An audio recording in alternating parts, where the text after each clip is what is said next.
Hi friends, இன்றைக்கி நம்ம என்ன பார்க்க போகிறோம்னா சிக்கன் தொக்கு. 3 ஆனியனை நல்லா சாப் பண்ணி வச்சுக்கணும். 3 டொமேட்டோவை நல்லா சாப் பண்ணி வச்சுக்கோங்க. ஒரு பச்சை மிளகாய், கருவேப்பிலை, மல்லித்தழை, இஞ்சி பூண்டு, பட்டை, கிராம், ஏலக்காய், மராட்டி மொக்கு, பெருஞ்சீரகம். 3 குழிக்கரண்டி ஆயில் விட்டுக்கிட்டு அதில் பட்டை, கிராம், வெங்காயம், கருவேப்பிலை, பச்சை மிளகாலாம் போட்டு நல்லா வணக்கணும். இங்கே சிக்கனை ஊற வச்சுருக்கேன். தயிர், மஞ்சத்தூள், கொஞ்சோண்டு உப்பு, தனி மிளகாய் தூள் போட்டு ஊற வச்சுருக்கேன். அதுக்கப்புறம் இந்த பக்கம்னா நல்லா அந்த இஞ்சி பூண்டு பேஸ்ட்டை நல்லா போட்டு கலர் ஃபுல்லாக மாறணும். அதோட ஸ்மெல் ஃபுல்லாக போகிற அளவு நம்ம கிண்டணும்.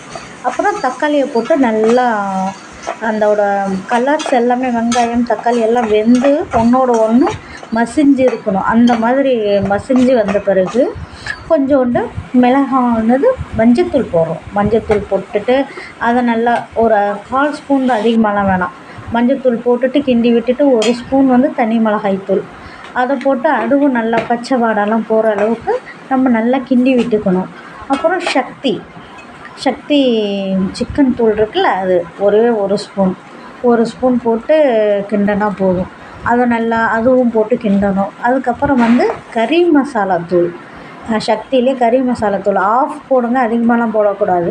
1/2 போட்டு கிண்டி விட்டுட்டு இதெல்லாமே எண்ணெயிலே நல்லா கிண்டி விட்டுட்டு ஊற வச்சுருக்கிற சிக்கனை எடுத்து அதில் போட்டு நல்லா ரெண்டும் ஒன்றோட ஒன்று இந்த மசாலா எல்லாம் இந்த சிக்கனில் ஏறுற மாதிரி நம்ம நல்லா கிண்டிக்கணும். இது கூட உப்பும் சேர்த்துக்கணும். நான் உப்பு போடுற வீடியோவை நான் காட்டலை, அதனால் உப்பையும் சேர்த்துக்கோங்க. நல்லா உப்பையும் போட்டு நல்லா கிண்டணும். அதோட நல்லா பச்சை வாடை அந்த சிக்கன் கலர் சேஞ்ச் ஆகிற வரையும் கிண்டிட்டு இதில் ஒரு 200 ml இல்லை 150 ml தண்ணி ஊற்றுங்க. அதுக்கு மேலெலாம் ஊற்றக்கூடாது.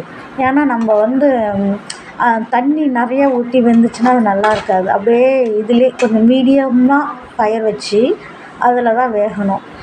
அப்புறம் எனக்கு கொஞ்சம் உப்பு இல்லைன்னு நான் ஆட் பண்ணிக்கிட்டேன்.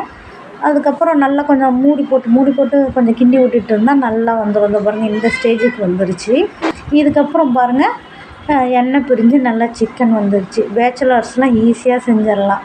சிக்கனில் நிறைய வெரைட்டிஸ் இருக்குது. அதில் இது ஒரு வெரைட்டிஸ். ஈஸியாக சிம்பிளாக சட்டுன்னு செஞ்சுட்டு போயிட்டே இருக்கலாம். செஞ்சு பாருங்கள், ஈஸியாக இருக்கும். சாப்பிட்டும் பாருங்கள். வீட்டில் இருக்கிற பொருளை வச்சு ஈஸியாக சட்டுன்னு செஞ்சுட்டு போயிட்டே இருக்கலாம். டேஸ்டியாகவும் இருக்கும். நெக்ஸ்ட் டைம் நிறையா நான் வீடியோஸ்லாம் சிக்கன் வெரைட்டிஸில் மற்ற வெரைட்டிஸில்